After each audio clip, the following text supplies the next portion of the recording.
এক রাজা তার বাগান বাড়ির উঠানে বসে আছে। এমন সময় এক লোক হাতে করে একটি মোরগ নিয়ে সেই রাজার সামনে উপস্থিত হলো। তখন রাজা মশাই বলল, কি ব্যাপার, এই মোরগ নিয়ে তুমি আমার কাছে আসছো কেন? তখন সেই লোকটি বলল, রাজা মশাই, আপনার নামে বাজি ধরে এই মোরগটি আমি জিতেছি, তাই খুশি হয়ে উপহার হিসেবে এই মোরগটা আপনার কাছে নিয়ে আসলাম।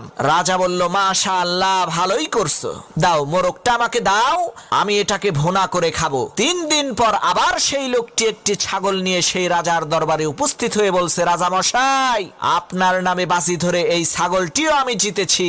রাজা খুশি হয়ে বলল, ও আচ্ছা, তাই নাকি, দাও, আমি এটাকে কাবাব বানিয়ে খাবো। পরের দিন সেই লোকটি অন্য আরেকজন লোককে সাথে করে নিয়ে রাজার কাছে এসেছে। তখন রাজা মশাই তাকে বলল, কি ব্যাপার, আজকে কি তুমি আমার জন্য কিছুই নিয়ে আসনি? তখন লোকটি বলল, রাজা মশাই, আজকেও এনেছি, এই যে দেখেন, এই লোকটার সাথে আপনার নামে বড় একটা ষাঁড় গরু বাজি ধরছি।